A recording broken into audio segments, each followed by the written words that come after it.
NEET দুর্নীতির বিরুদ্ধে তৃণমূল ছাত্র পরিষদের বিক্ষোভ মিছিল। নেট ও নিট দুর্নীতির বিরুদ্ধে এবং মেডিকেল পড়ুয়াদের ভবিষ্যৎ নিয়ে ছেলেখেলা বন্ধ করার প্রতিবাদে নিউ ব্যারাকপুর সহ তৃণমূল ছাত্র পরিষদের উদ্যোগে কলোনি বয়েজ হাই স্কুলের সামনে থেকে মঙ্গলবার সন্ধ্যায় বিক্ষোভ মিছিল শুরু হয়। শেষ হয় স্টেশন সংলগ্ন 175 নং মিনি বাস স্ট্যান্ডের সামনে। এপিসি কলেজের পড়ুয়া থেকে তৃণমূল ছাত্র পরিষদের কর্মীরা, শিক্ষক সংগঠনের অধ্যাপকরা হাতে লেখা প্ল্যাকার্ড পোস্টার নিয়ে নেট দুর্নীতির চক্রান্তকারী অপরাধকারীদের অবিলম্বে দৃষ্টান্তমূলক শাস্তির দাবিতে বিক্ষোভ মিছিলে গর্জে ওঠেন। মেধাবী ছাত্রছাত্রীদের ভবিষ্যৎ নিয়ে অবিলম্বে এই ছিনিমিনি খেলা বন্ধ করার জোরালো দাবি ওঠে এদিন।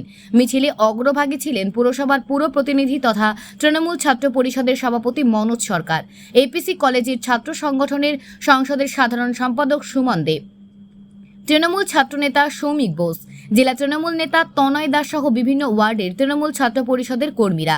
তৃণমূল ছাত্রনেতা সুমন দে জানান, নিট ও নেট পরীক্ষার অনিয়ম ও দুর্নীতির বিরুদ্ধে স্বরূপ তৃণমূল ছাত্র পরিষদ প্রতিবাদে পথে নেমেছে মিছিলে।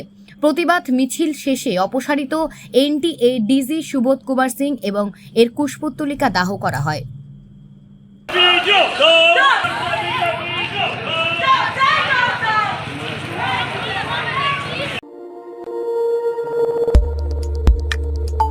আমাদের সাথে থাকুন এবং দেখতে থাকুন নিউজ প্রাইম টাইমস, আপনাদের সাথে আপনাদের পাশে।